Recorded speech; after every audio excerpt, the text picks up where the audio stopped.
My name is Jennifer. I have been away for about a week and now I am back.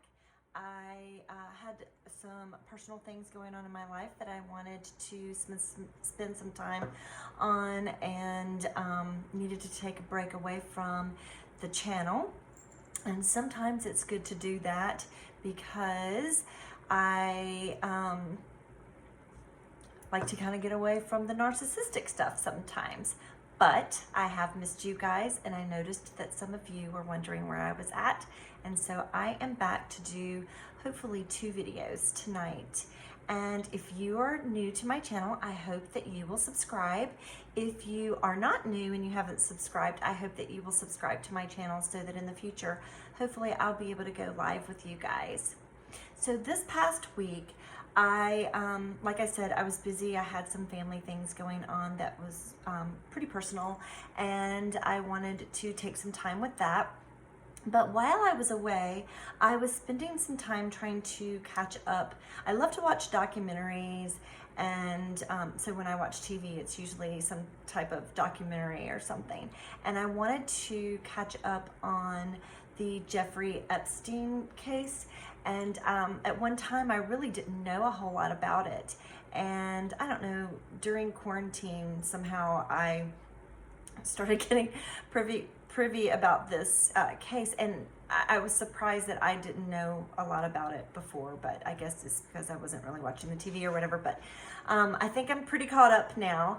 And I had just been talking maybe a week or 2 ago, I believe it was to my daughter, about I think her name is Ghislaine Maxwell. I may be saying her name wrong. Everybody says it differently, but it might be, no, Ghislaine. I think it's Ghislaine Maxwell. I was saying, I wondered, where she was and how she must be out of the country for them not to be able to find her.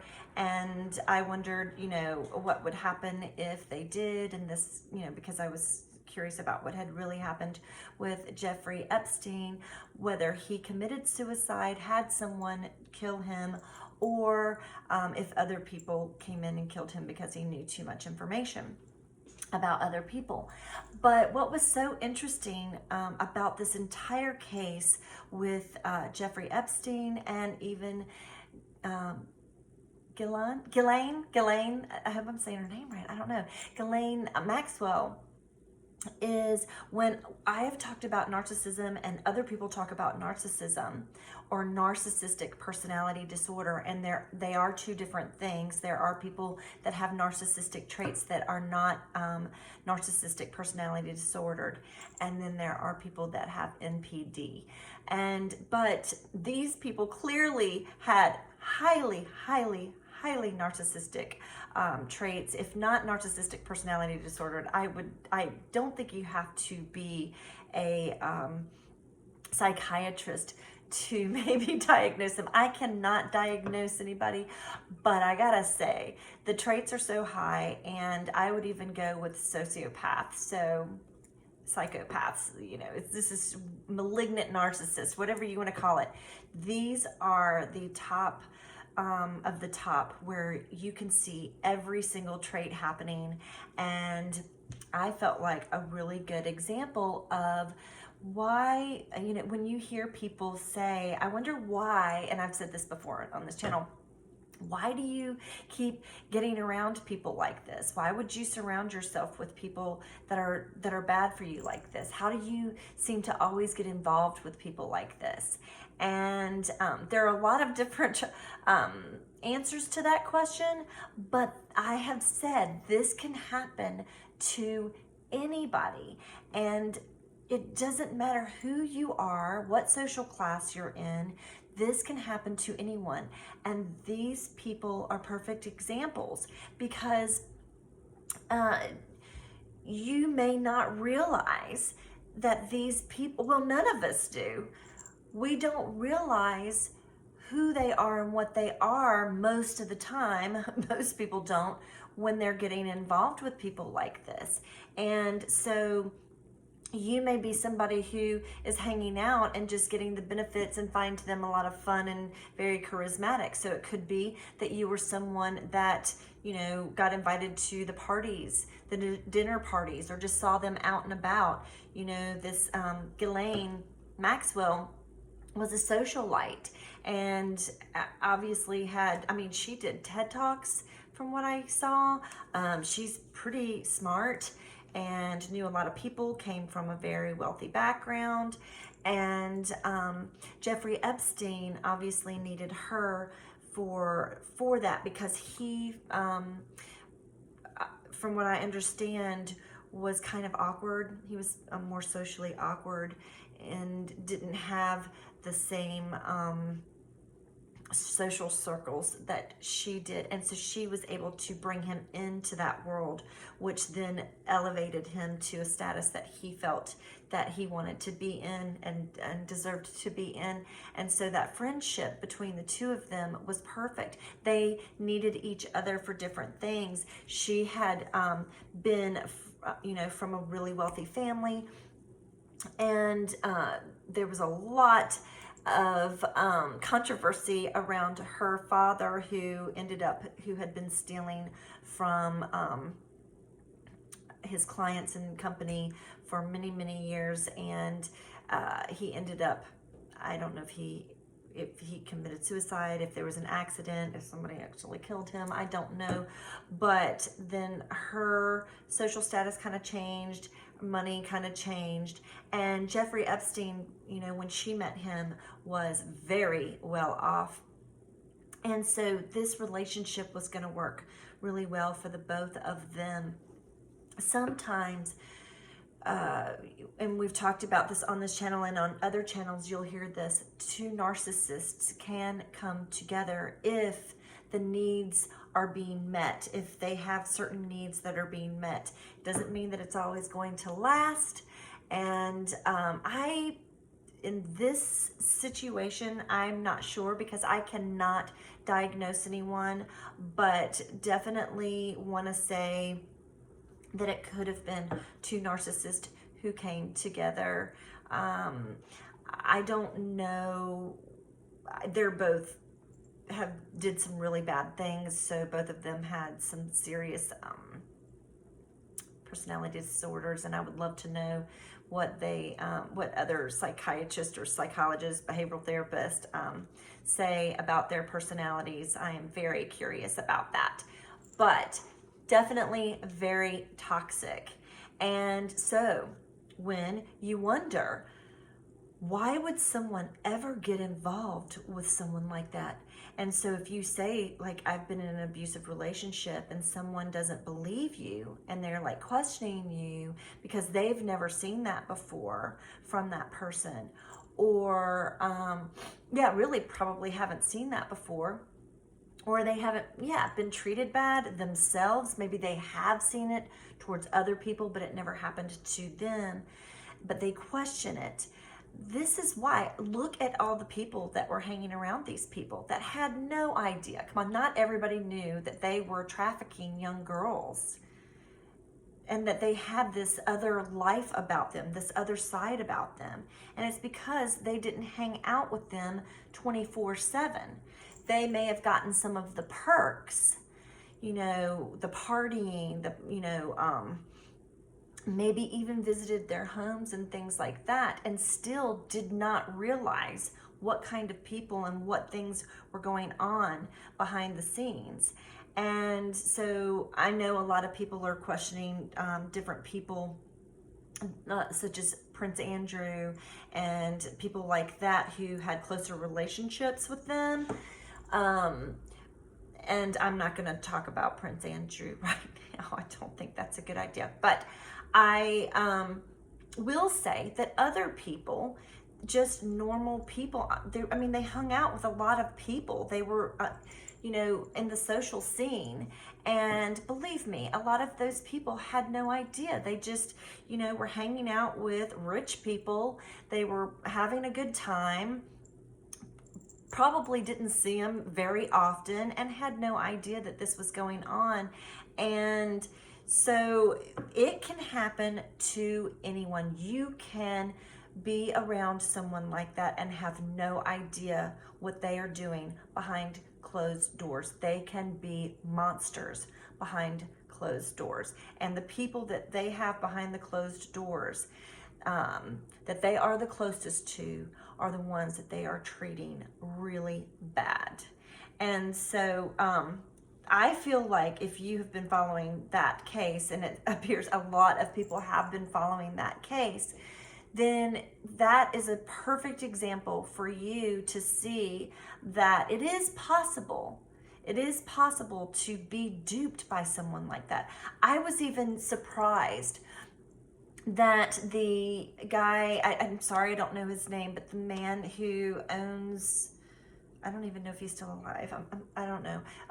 Victoria's Secret and the other companies, allowed this man to be over a lot of his business dealings and able to make huge financial decisions.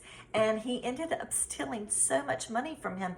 And this guy knew that he had gotten in trouble before, big trouble before, and somehow he really didn't get in trouble, but he was questioned and somehow got away with it. But he knew this about him. He had this reputation, and yet he still trusted him. This guy was so convincing. He knows what to say. So he mirrors people. He knows people. He has learned what he needs to say, what he needs to do. And with that certain person, he will know. He probably knew who that guy was before he ever even came in contact with him, and probably made it and worked it out so that they did have a meeting together and come into each other's world. He probably orchestrated that, even though people probably didn't even realize he orchestrated it.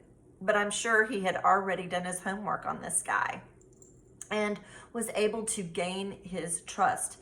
And so these people, because they have their entire lives watched people, they know people really well. They just know, it's kind of weird. It's almost like they know you better than you know you.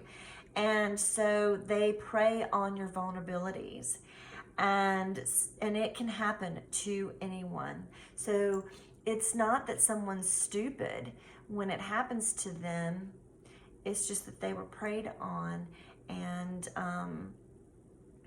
it's really sad. It really is. But I felt like that was the perfect example of how you may not realize. So it'll be interesting to see as things play out with this Ghislaine Maxwell, if I'm saying her name right. I'm not sure if I am, and I apologize if I am not. It'll be interesting to see, how things play out if she tells on other people, what people's roles were, and how well they knew, and whether they knew whether they were sex trafficking or not. I'm certainly hoping that that is not the case, because that is absolutely horrible, but it is something that goes on in the United States and other places, and it is happening at a rapid pace. It is something that we do need to be paying attention to. And so I noticed too that, we talk about triangulation. There's so many different topics that all of us talk about when it comes to narcissistic personality disorder, or narcissism, but really narcissistic personality disordered people. And triangulation is one of those things. And it made me think about that, and how you can know someone and not realize that they're using you and triangulating you with other people and setting you up. And this Jeffrey Epstein even knew he was a bad person. I actually saw where he did an interview, and he even said, "I know what I am." He knew what he was. He knows that his mind is different, that he's different from other people, and that he does sordid things. And he needed to use people, and he didn't want these people to tell on him, or if they ever did find out something, turn him in. And so he would videotape them or have photos taken or do things and put them in situations that were compromising, that would keep them afraid and fearful so that they may not do something. And let's just say they didn't, but it just looks that way. It is possible for that to happen because narcissistic people, if they are narcissistic personality disordered or they are sociopaths, they do know how to orchestrate and make things look the way they need it to use it against you later, even if you didn't do anything wrong. So there's got to be a smoking gun, and I'm sure that there are some of those, but I'm just saying that they can manipulate things that way. And triangulation can happen a lot with narcissists. So I wanted to give a story about this. I may have told this story before, but somebody was telling me this story. And this is someone who has very high narcissistic traits, but I cannot diagnose anyone. But they were bragging to me about this group that they were in, and they had been dating this girl, and they had broken up with this girl, but within the group, this person started dating someone else within the group that they all were in to kind of irritate the one that he had broken up with. And he thought it was just so funny, and he was telling me the story and was just really bragging about it, and thought it was really funny and bragging to me about how, and I was just kind of like, how then he started dating. So he was dating a girl within the group to irritate the ex-girlfriend. Then he started dating, when he was dating the girl that irritated the ex-girlfriend, he started dating her best friend, kind of hiding that. And then when that all came about, then the second girl that he started dating got really mad at the friend, and they were best friends, and now they're not best friends. And this person was telling me that, and they thought it was really funny. And I was like, that is so wrong. Like, I told this person, I was like, do you hear yourself? Like, that's not even funny. I didn't even think it was funny. And I told this person that, and I guess they were bored with me after that because I wasn't like, getting all into the story. And then I was kind of feeling triangulated within that story. But I mean, that's not normal. Like, that you would think that's really funny and that you're trying to just get attention from everybody and it makes you feel good. And why would that make you feel good? It's just, but for this person, that was their normal.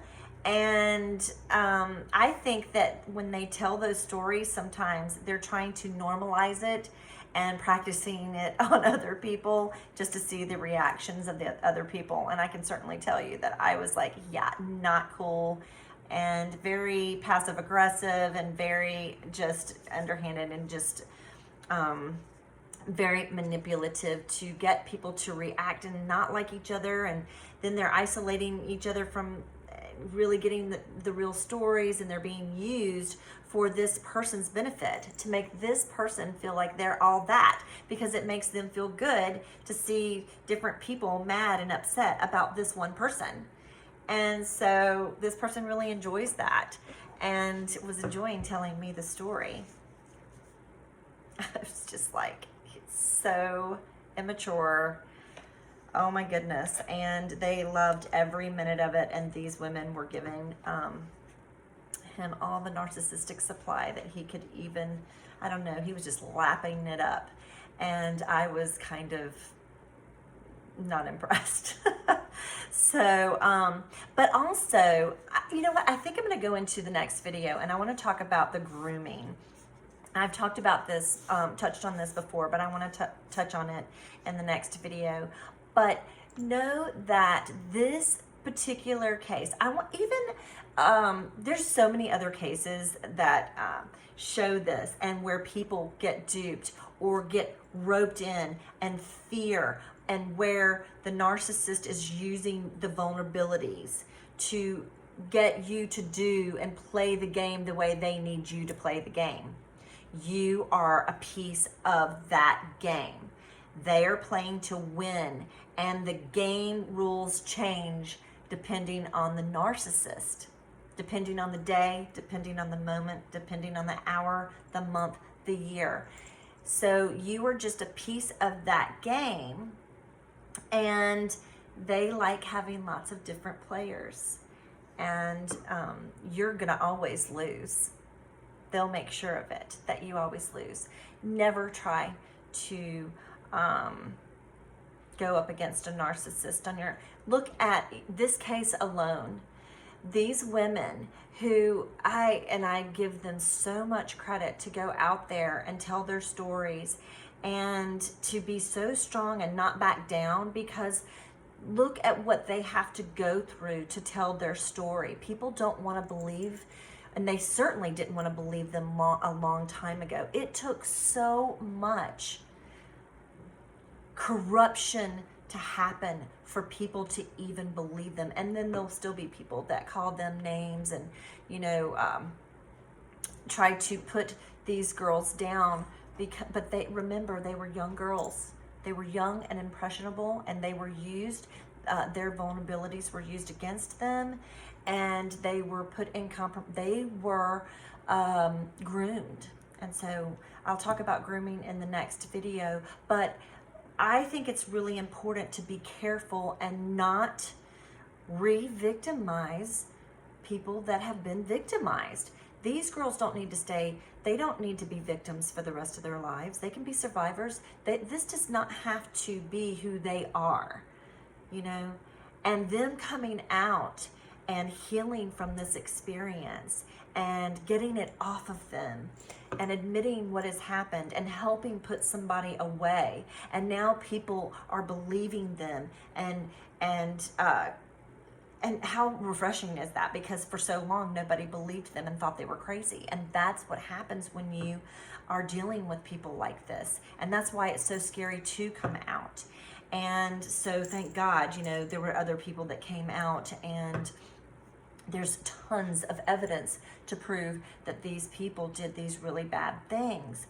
Otherwise, nobody would probably still believe it. They would think that they were great people and they were so much fun and, you know, very successful. And here they've been using everyone for their own gain, for their own benefits, and didn't care about anybody's feelings. They cared about themselves and what they wanted. So, you know, these women that have come out, and people who do come out and talk about narcissistic abuse, don't have to be defined by that abuse. They don't have to be, you know, part of that narcissistic, sociopathic person. You know, it's a part of their life. It's something that we all have to face when we are going through things.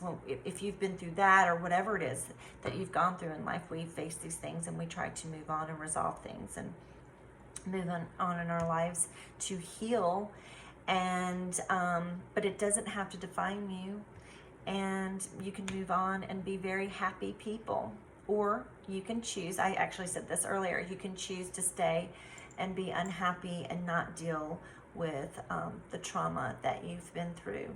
And we do have to take a look at ourselves and try to understand ourselves and why we could have gotten in situations like that. But giving awareness helps people to see it can happen to you. It can happen to anyone.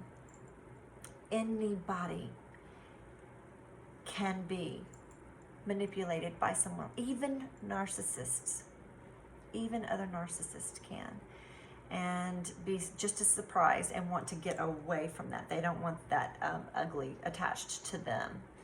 So until next time, this is Jennifer. I'm so glad to be back. I hope you'll subscribe. Bye.